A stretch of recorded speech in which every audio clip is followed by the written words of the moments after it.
A doorstep and such muslin curtains could not be other than the most correct of mankind.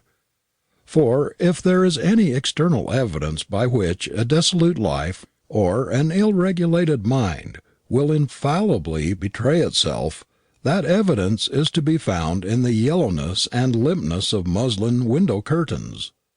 The eyes are the windows of the soul, says the poet. But if a man's eyes are not open to your inspection, the windows of his house will help you to discover his character as an individual, and his solidity as a citizen.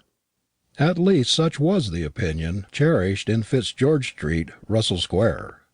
The person and habits of Mr. Sheldon were in perfect harmony with the aspect of the house. The unsullied snow of the doorstep reproduced itself in the unsullied snow of his shirt front.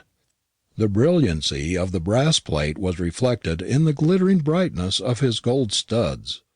The varnish on the door was equalled by the lustrous surface of his black satin waistcoat. The careful pointing of the brickwork was in a manner imitated by the perfect order of his polished finger nails, and the irreproachable neatness of his hair and whiskers.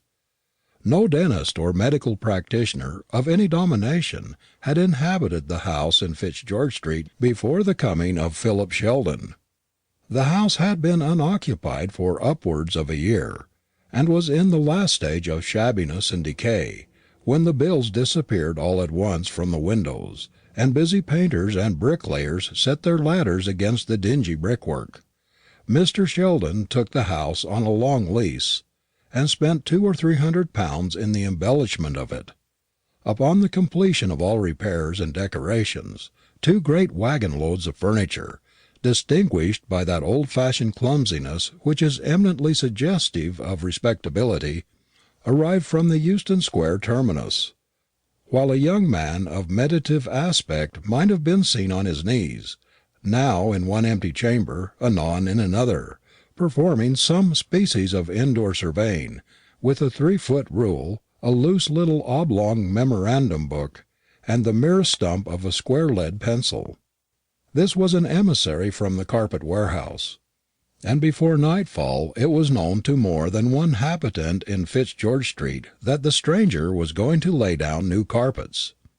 The newcomer was evidently of an active and energetic temperament, for within 3 days of his arrival the brass plate on his street door announced his profession, while a neat little glass case, on a level with the eye of the passing pedestrian, exhibited specimens of his skill in mechanical dentistry, and afforded instruction and amusement to the boys of the neighbourhood, who criticised the glistening white teeth and impossibly red gums displayed behind the plate glass, with a like vigour and freedom of language.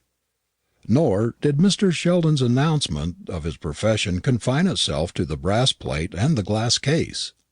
A shabby, genteel young man pervaded the neighbourhood for some days after the surgeon dentist's advent, knocking a postman's knock, which only lacked the galvanic sharpness of the professional touch, and delivering neatly printed circulars to the effect that Mr. Sheldon, surgeon dentist, of 14 Fitzgeorge Street, had invented some novel method of adjusting false teeth, incomparably superior to any existing method, and that he had further patented an improvement on nature in the way of coral gums, the name whereof was an unpronounceable compound of Greek and Latin, calculated to awaken an awful reverence in the unprofessional and unclassical mind.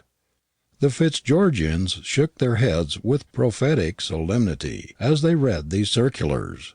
Struggling householders, who find it a hard task to keep the two ends which never have met and never will meet from growing farther and farther asunder every year, are apt to derive a dreary kind of satisfaction from the contemplation of another man's impending ruin.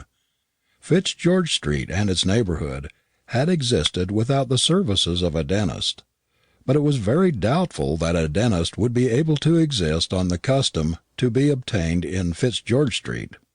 Mr. Sheldon may perhaps have pitched his tent under the impression that wherever there was mankind there was likely to be a toothache, and that the healer of an ill so common to frail humanity could scarcely fail to earn.